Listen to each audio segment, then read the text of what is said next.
Shit like the winter do. City with the crew, had to get some food. I see you looking like you do. Had to make a move. Feel like gotta glue in a Jimmy Choo. Break the rules, nigga not a fool, but I'm in the mood. What's up, y'all? It's Nate Almighty, aka the Global Dark Skin Ambassador. Listen, man. The number one thing that the straight community, and we focusing on men, the number one thing that the straight community, especially men in the hood, do not talk about. And that's the fact that we are very, very, very hyper masculine. Hyper masculine to the point where it's destroying us, right? And it's destroying our families, okay? It's keeping us from guiding and loving our women correctly, which in return is keeping them from following us, right?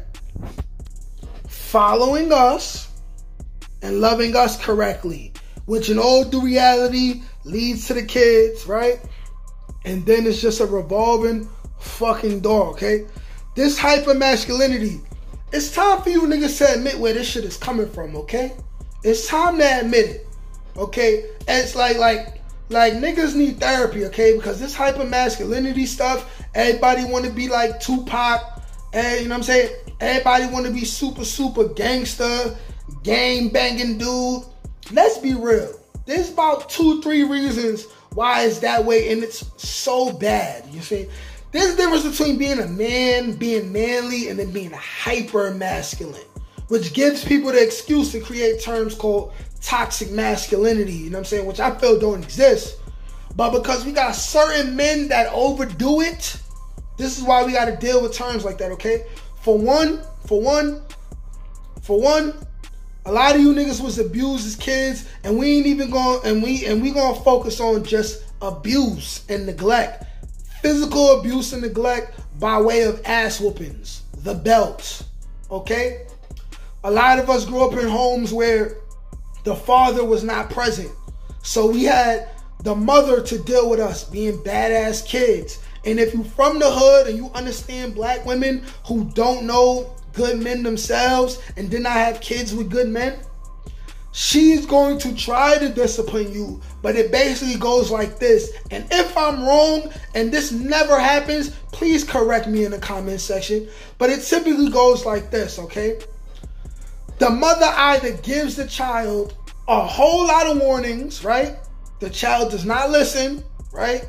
He emotionally manipulates the mom, and then one day the mom just get emotionally exhausted, and then that kid does something stupid, and then all hell breaks loose. She'll beat the shit out that kid.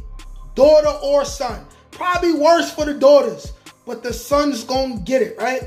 The son's gonna get it. Or she has no patience at all. And the moment you do something, it's immediate brute force. There's no man there to tell the mom, hey, listen, I got this. See, because an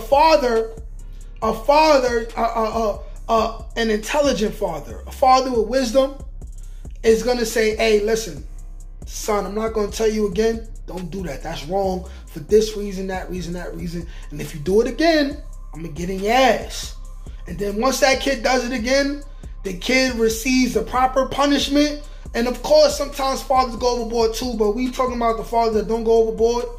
And then the father, like I've done, after I've spanked my sons, I sit them down and have a talk with a man to man, like, yo, son, listen, you're going to be a man one day, and I got to teach you that there's a code of ethics out here. Now, you got to understand that you got to respect authority. You got to have self-discipline and self-control, because if you don't, please be advised that nobody cares about you outside of this house.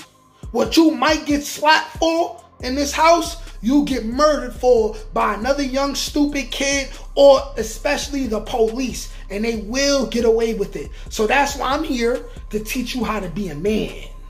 A lot of us didn't have that. My father died when I was 3. I didn't start understanding what good principles was as a man until I started going through shit and trying to find it by thinking about audiobooks and watching pimps Watching pimps, you know what I'm saying, discuss what it means to stand on your own principles and not be shooken up. And not be shooken up and not having your emotions rattled all the time like a damn woman. Like a lot of you niggas be doing. 99% of you niggas in the streets is just like what I'm saying. Emotional, hyper masculine, right? Right? And don't know which way is up. And when you get in your emotions, you'll take a life and then you'll regret it or snitch later. You know what I'm saying? The second problem, okay? You niggas have been touched and abused, okay? You've been touched and abused by women that's close to the family, or even worse, men that's close to the family.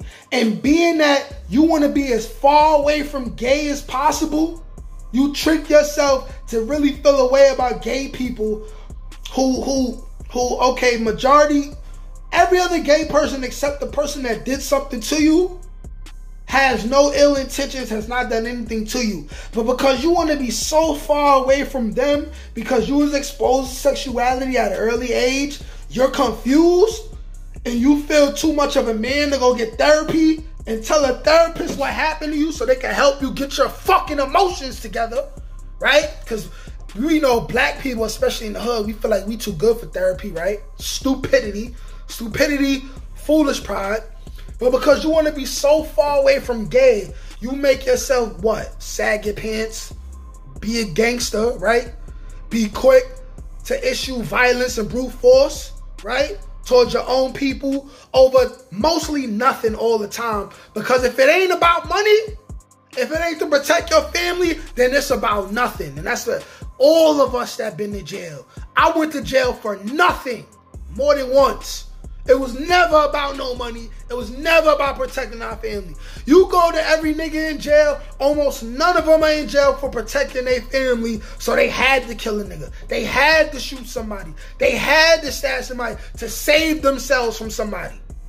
Chances are they got drunk high, or they got in their emotions, or they banging over a block that they don't own. You niggas is stupid. But listen, man.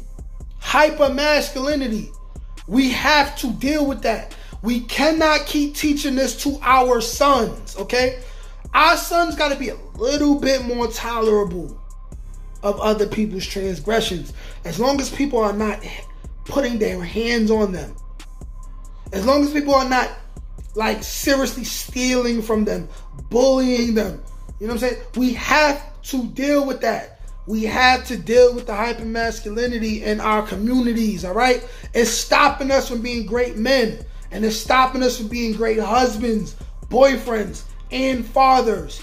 We have to deal with this. Peace.